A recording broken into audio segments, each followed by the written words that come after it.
These are 20 hidden facts about the man who shot Liberty Valance that most fans have never heard. John Ford's 1962 Western masterpiece starring John Wayne and James Stewart was dismissed by critics upon its release as tired and second-rate, but today it holds a 95% score on Rotten Tomatoes, and many scholars consider it the greatest American political film ever made. What happened behind the scenes tells a story just as dramatic as anything captured on camera. Over the next several minutes, we're going to pull back the curtain on one of Hollywood's most celebrated westerns and explore the bitter feuds that erupted on set, the budget battles that shaped the film's distinctive look, the song that couldn't be used because it gave away everything, and the remarkable journey from critical failure to cultural treasure. If you grew up watching John Wayne and James Stewart and wondered what really happened during the making of this classic, you're about to find out. Let's start with a fact that changes everything you thought you knew about how this film came together. This time, right between the eyes.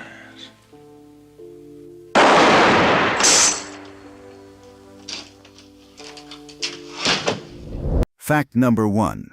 Paramount forced Ford to cast John Wayne.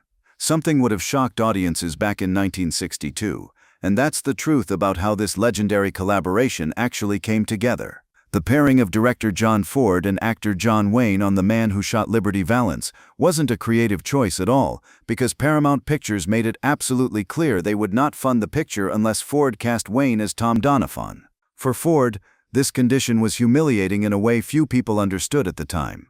After all, he had essentially created Wayne's career, discovered him when nobody else would give him a chance, championed him through years of B pictures, and directed him in some of the greatest westerns ever made. And now a studio was telling him who he had to hire. Picture what that meant for a moment. One of the most acclaimed directors in Hollywood history, a man who had won 4 Academy Awards for Best Director, was being told by executives that his movie wouldn't get made unless he followed their casting orders. This wasn't a polite suggestion from the front office. This was an ultimatum, plain and simple. Ford agreed to the terms because he wanted to make the film, but he didn't forget the insult, and that's when things got ugly on set. Fact number 2. Ford brutally tormented Wayne throughout filming. John Ford's revenge for being forced to cast Wayne turned out to be vicious and sustained across the entire production. 63 days of shooting ran from September 5th to November 7th of 1961, and Ford made John Wayne's life miserable for nearly all of them. Ford knew exactly where to wound Wayne, and he went after his most sensitive vulnerabilities with precision. The director constantly nittled Wayne about his failed football career at the University of Southern California, since Wayne had been a promising player before an injury ended his athletic dreams. Ford loved to remind him of this failure, especially when co-star Woody Strode was standing nearby.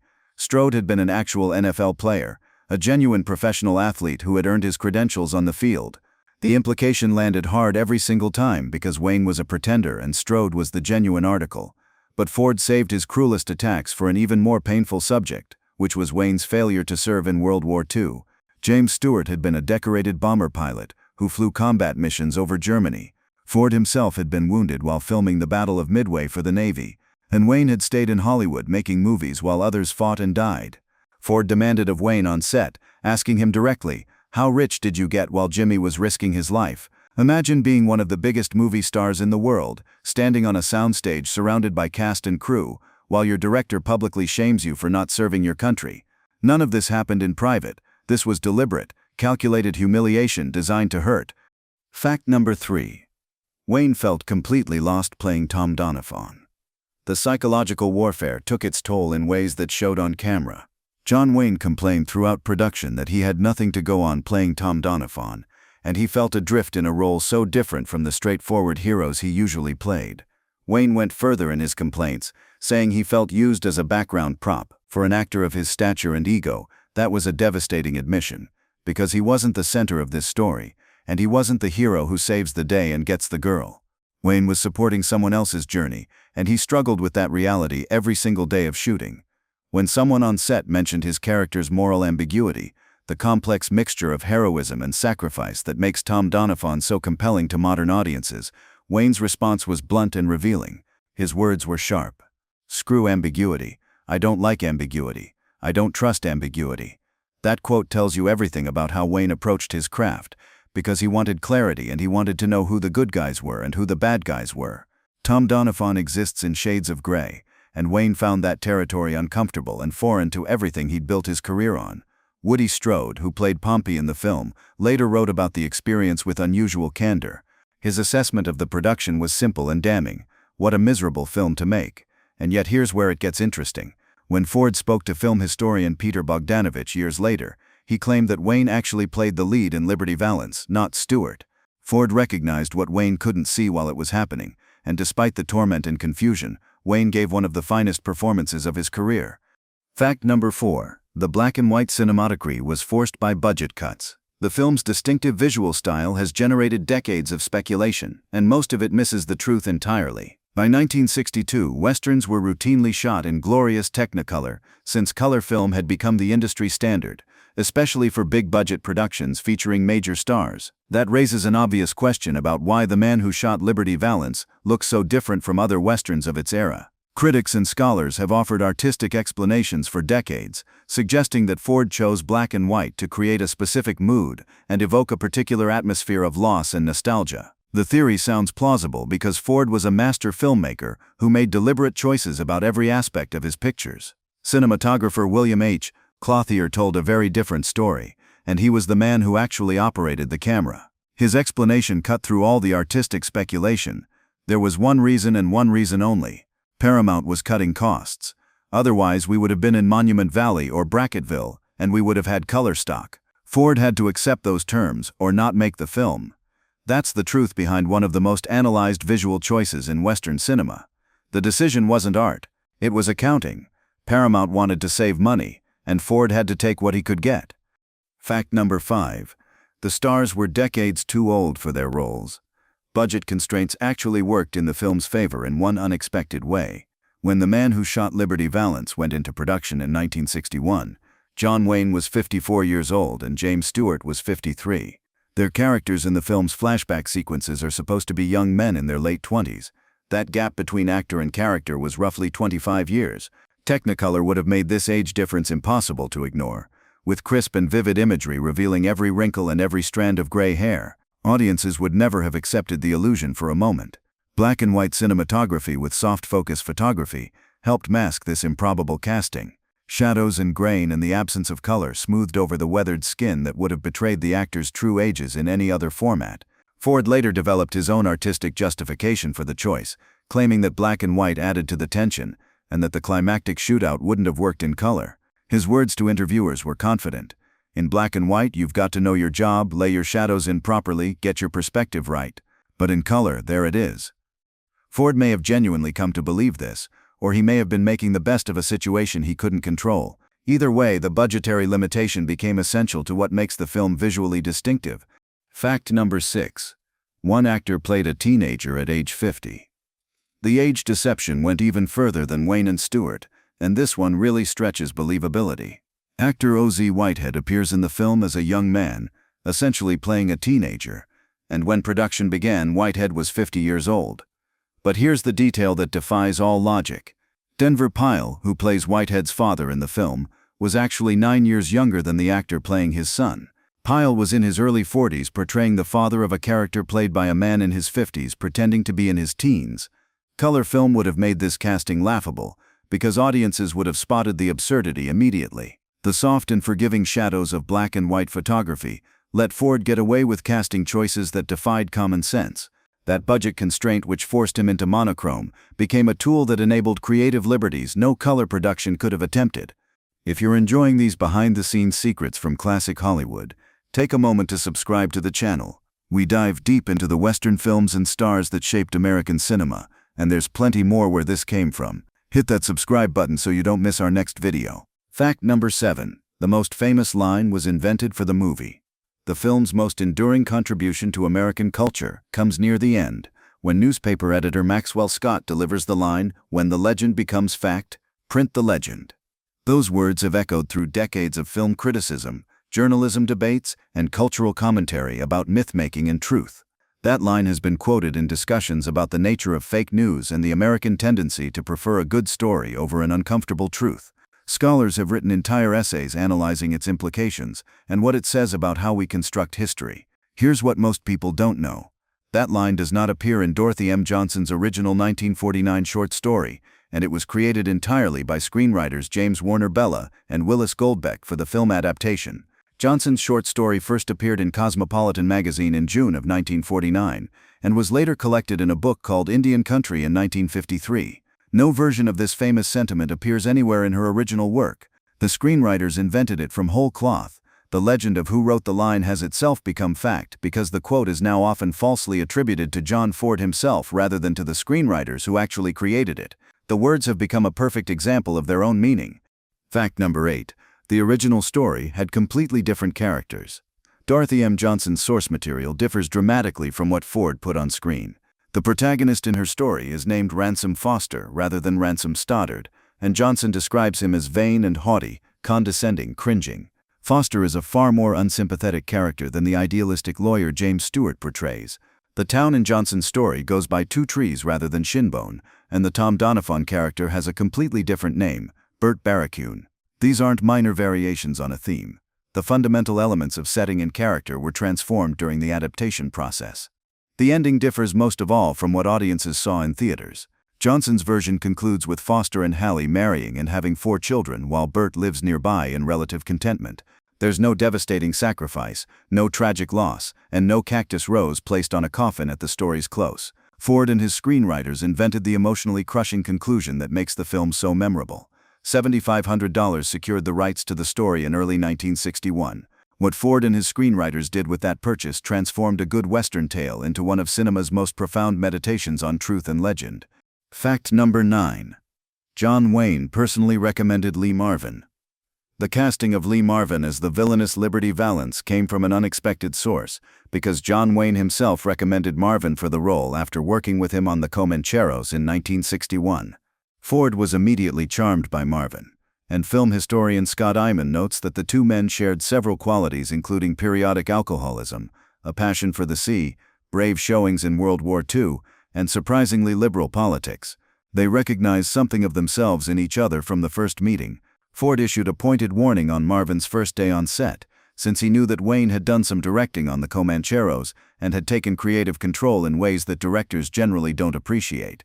Ford made his position clear right away. Wayne did some directing on that, right? Well, that's not happening here. The message was unmistakable. Ford was in charge, and no matter how big the star or who recommended whom, this was Ford's picture and he would run it his way. Fact number 10. Ford tricked Marvin into genuine rage.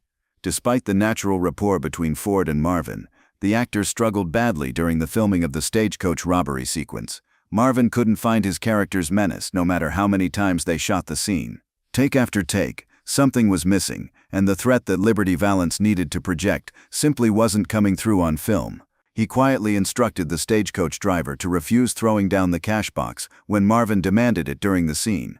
The actor playing the driver would simply ignore Marvin's commands and see what happened. When the cameras rolled, Marvin went through his lines as rehearsed and demanded the money. The driver didn't respond. Marvin demanded again with more force. Still nothing from the driver. Finally, genuinely frustrated and angry, Marvin shouted "now" with real fury in his voice. Ford immediately printed the take, because that authentic anger born from actual frustration rather than acting technique became Liberty Valance's defining characteristic. Every time you watch Marvin's menacing performance in that film, remember that Ford manufactured the conditions for genuine rage rather than waiting for an actor to simulate it. Fact number 11. The Admiral's whistle moment. One day during production, Lee Marvin arrived on set and let out a loud and distinctive whistle through his teeth as Ford appeared on the soundstage. The entire crew froze in place. Everyone expected Ford to explode because the director was famous for his volcanic temper, and nobody whistled at John Ford. Instead, Ford smiled, because he understood exactly what Marvin was doing. That whistle was the Admiral's whistle, the naval tradition of piping a ship's captain on board. Marvin had been a Marine who was seriously wounded at Saipan during World War II, and he was giving Ford a military honor by treating him like a commanding officer arriving on his vessel. Ford had served in the Navy and cherished his military credentials. He recognized the gesture immediately and appreciated it deeply. A bond formed between director and actor in that moment that went beyond the usual Hollywood relationship. Marvin's widow, Pamela, later revealed that the man who shot Liberty Valance was her all-time favorite of all his films. The role clearly meant something special to him as well. Fact number 12. The Uncle Remus incident. For most of the production, James Stewart had watched Ford torment John Wayne while wondering when his own turn would come. The answer arrived near the end of shooting in a moment that still made Stewart wince to recall years later. Ford asked Stewart what he thought of Woody Strode's costume for the scenes depicting the characters 25 years older. Stewart, making what he thought was a helpful observation about production design, replied, "It looks a bit Uncle Remusy to me." Ford's response came immediately and cut deep. He asked coldly, "What's wrong with Uncle Remus?" Then Ford demanded the attention of the entire crew, and with everyone watching he announced, "Now I don't know if Mr. Stewart has a prejudice against Negroes, but I just wanted you all to know about it." Stewart later admitted he wanted to crawl into a mouse hole. The accusation was unfair, and the public humiliation was calculated, but that was Ford's style. He found vulnerabilities and exploited them without mercy. Wayne approached Stewart afterward with a grim acknowledgement. "Well, welcome to the club. I'm glad you made it." Fact number 13. Wayne and Strode nearly came to blows. Tensions on set weren't limited to Ford's psychological warfare, and the cast came close to actual violence on at least one occasion. During an exterior shot, John Wayne almost lost control of a horse-drawn cart with Woody Strode riding in the back. When Strode instinctively reached forward to grab the reins and prevent an accident, Wayne knocked him back roughly. Strode jumped down from the cart ready to fight, and two of Hollywood's toughest screen presences stood facing each other. For a moment, it looked like the situation might escalate into something the production couldn't recover from. Ford's intervention was characteristically caustic. He called out, "Don't hit him, Woody, we need him." That wasn't an appeal to professionalism or a reminder that they were colleagues. Ford offered just a practical observation that the production couldn't afford to have its star injured. Shooting halted for hours while both men cooled off enough to continue working together. Fact number 14. The hit song that couldn't be used. Burt Bacharach and Hal David wrote a song called "The Man Who Shot Liberty Valance" that Gene Pitney performed to tremendous success.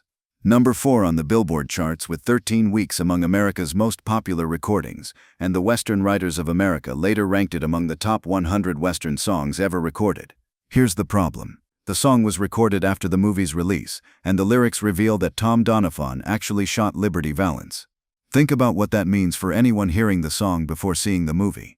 The lyrics completely spoil the film's central twist, the secret that the entire narrative is structured around revealing.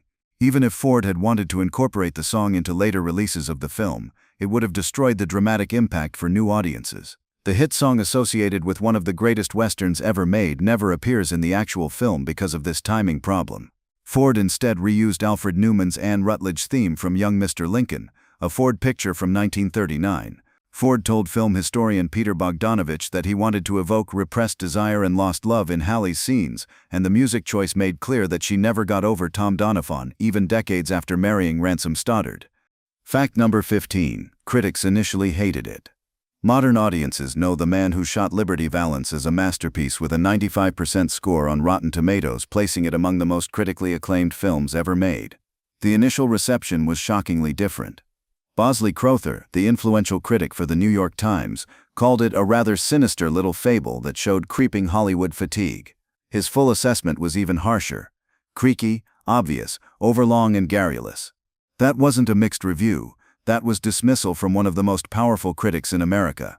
Brendan Gill of The New Yorker proved equally harsh, calling it a parody of Mr. Ford's best work. Variety offered slightly more charity while noting that the film falls distinctly shy of its innate story potential even while praising it as entertaining. The film was often relegated to the bottom half of double bills and treated as a minor B picture despite its legendary cast and director. Imagine paying to see something else entirely and getting John Ford directing John Wayne and James Stewart as a bonus feature. $8 million came in against a budget of $3.2 million, making it the 16th highest grossing picture of 1962. Those numbers were considered respectable at the time but not triumphant. Nobody was calling it a classic in those early years. Fact number 16. The Academy almost completely ignored it.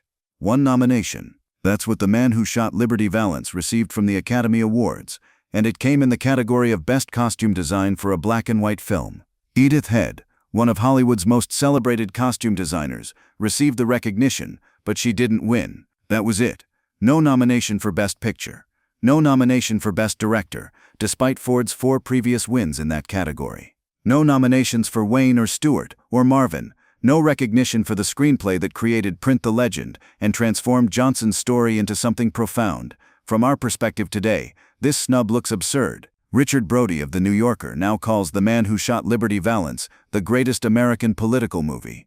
The Library of Congress added it to the National Film Registry in 2007, recognizing its cultural and historical significance. A film that couldn't get Oscar nominations in its own time is now preserved for future generations as an American treasure. Fact number 17. Liberty Valance holds the dead man's hand. John Ford embedded deliberate visual symbolism throughout the film that rewards careful viewers, and one detail flashes by so quickly that most people miss it entirely.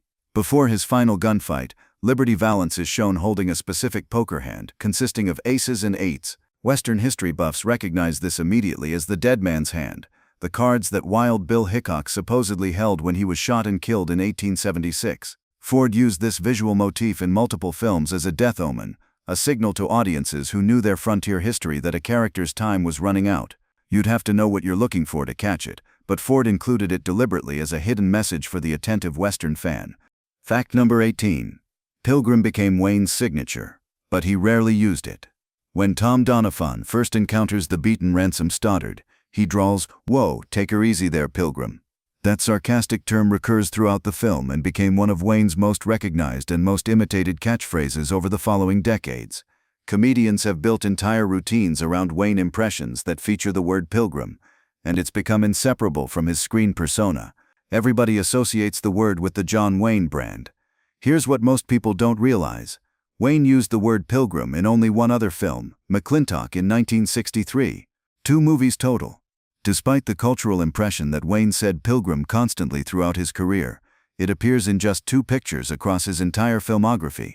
Parodies and impressions made Pilgrim seem like Wayne's permanent vocabulary, when it was actually a Liberty Valance specialty that he barely repeated elsewhere. Thomas F. Wilson, who played Biff Tannen in the Back to the Future films, revealed that he based his character Buford Tannen in Back to the Future Part 3 directly on Lee Marvin's Liberty Valance. One blooper reel shows Wilson accidentally calling Marty McFly Pilgrim instead of Dude, then breaking character to say, "Pilgrim, what am I, John Wayne?" Fact number 19. Ford had to fund half the budget himself. Despite commanding 2 of Hollywood's biggest stars and boasting one of the industry's most legendary directors, The Man Who Shot Liberty Valance faced major obstacles in getting made. Paramount Pictures took nearly half a year to greenlight the project, hesitating despite the obvious commercial potential of Ford and Wayne and Stewart together. When Ford finally secured approval, it came with strings attached beyond the mandatory Wayne casting. Ford himself agreed to fund half of the $3.2 million budget through his own production company, John Ford Productions. One of the most successful directors in Hollywood history had to put up his own money to make a Western starring John Wayne and James Stewart. $600,000 of that budget went to Wayne alone through his per-picture deal with Paramount, a massive sum that ate into the available funds for everything else the production needed. Ford wrote to Wayne before production began, "For a change, no locations, all to be shot on the lot." The film was produced almost entirely on Paramount soundstages at 5555 Melrose Avenue in Hollywood. Exterior ranch scenes used John's Conejo Ranch in Thousand Oaks, California, which is now Wildwood Regional Park, and train sequences were filmed using Sierra Railroad in Jamestown, California, which has since become Railtown 1897 State Historic Park. Ford described Liberty Valance as a close-up type picture, which was a far cry from the sweeping Monument Valley epics that defined his most celebrated work. Budget constraints that forced black and white filming also kept the production confined and intimate rather than vast and panoramic. Fact number 20. This was Ford's last true masterwork. Ford's grandson Dan Ford noted that many people on set observed the director's lack of energy and complete disregard for details during production. Something had changed in the legendary filmmaker.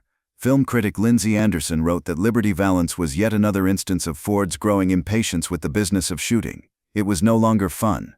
The director, who had once commanded sets with iron will and boundless creative energy, seemed depleted by the time cameras rolled. The film that emerged from this troubled production would be his final fully realized masterwork, because later projects like Cheyenne Autumn are not ranked as highly by scholars and critics. Something fitting exists in that timing. The Man Who Shot Liberty Valance is a film about endings, about the closing of the frontier, and about the death of a way of life. Ford made it at the end of his own creative prime, bringing the themes of loss and change into the very process of production itself. Sergio Leone, the father of the spaghetti western and director of Once Upon a Time in the West, called Liberty Valance his favorite Ford film and put it this way: It was the only film where Ford learned about something called pessimism. Scholar Jake Cole has argued that Ford regularly made such clear-eyed, unsentimental assessments of the Old West that the later concept of the revisionist Western seems almost redundant. Ford was questioning the myths decades before revisionism became fashionable. Critics draw direct lines from The Man Who Shot Liberty Valance to Clint Eastwood's Unforgiven, which won Best Picture in 1992. Both films examine the gap between frontier legends and ugly realities. Both feature writers documenting the legend rather than the truth. Both function as elegies for the Western genre itself. The British Film Institute noted, like John Ford's The Man Who Shot Liberty Valance before it, Unforgiven was an epitaph for the genre. Despite all the changes Ford and his screenwriters made to Dorothy M. Johnson's story, the author maintained warm relations with Hollywood throughout her life. Autographed photos of Wayne and Stewart in their Liberty Valance costumes hung in her study until she died. Wayne's inscription read, "Dear Dorothy, have you anyone else you want shot?" Johnson also wrote A Man Called Horse and the Hanging Tree, both successfully adapted to film. She published under Dorothy M. Johnson rather than her full name Dorothy Marie Johnson, because she felt Marie was too frilly for the kind of stories she told. Historian Steve Brown noted, she had to compensate for being a woman. Editors, most of whom were men, couldn't believe a woman could write these violent, bare-knuckled stories. The Western Writers of America ranked her original Liberty Valance story as #1 among the top 5 Western stories of the 20th century. Even if the film improved upon her work in many ways, the foundation she provided was recognized as exceptional in its own right. What does all of this tell us about The Man Who Shot Liberty Valance and the people who made it? We started by noting that this film was dismissed as tired hackwork upon its release, and is now considered one of the greatest American films ever made. The journey from critical failure to Library of Congress preservation mirrors the film's own themes about truth and legend in ways that seem almost too perfect. The legend of Liberty Valance is that it was a smooth collaboration between giants of Hollywood cinema, a seamless meeting of talents at the height of their powers. The truth involves bitter feuds, budget constraints, psychological warfare, and a director who had to fund half his own picture just to get it made. The legend is that Ford chose black and white for artistic reasons, to create a specific mood of nostalgia and loss. The truth is that Paramount was cutting costs, and Ford had to take what he could get. The legend is that John Wayne said Pilgrim throughout his career because it defined his screen persona. 2 films total, and that's the actual count. The legend is that the greatest line in the film came from the source material. The truth is that screenwriters invented print the legend entirely. And yet understanding these truths doesn't diminish the film at all. Knowing what Ford and his cast and crew overcame makes the final product more impressive, because they created a masterpiece despite the obstacles rather than in the absence of them. The Man Who Shot Liberty Valance remains as relevant today as it was in 1962, and maybe more so. In an era of debates about fake news and alternative facts, about the stories we tell ourselves and the realities we choose to ignore, Ford's meditation on truth and legend speaks directly to our current moment. When the legend becomes fact, print the legend. We've been doing it for decades with this very film. Now you know the truth behind the legend. A 50-year-old playing a teenager. A director who tormented his stars while creating art. A hit song that couldn't be used because it spoiled everything. A catchphrase that became more famous in parody than in reality. A film that traveled from double bill filler to the National Film Registry. The truth, as it turns out, is stranger and more compelling than any legend Hollywood could have invented. If this deep dive into classic Western cinema brought back memories of watching John Wayne and James Stewart on the big screen or on your television set on a Saturday afternoon, then do me a favor and hit that subscribe button. We've got plenty more stories like this one exploring the hidden histories of the films and the stars that shaped American movies. Leave a comment below telling me your favorite moment from The Man Who Shot Liberty Valance. Was it Wayne's quiet sacrifice, Marvin's menacing presence, or Stewart's transformation from tenderfoot to legend? I want to hear from you. And if you know someone who loves classic westerns as much as you do, share this video with them. Let's keep the conversation about these great films going. Thanks for watching, and I'll see you in the next one.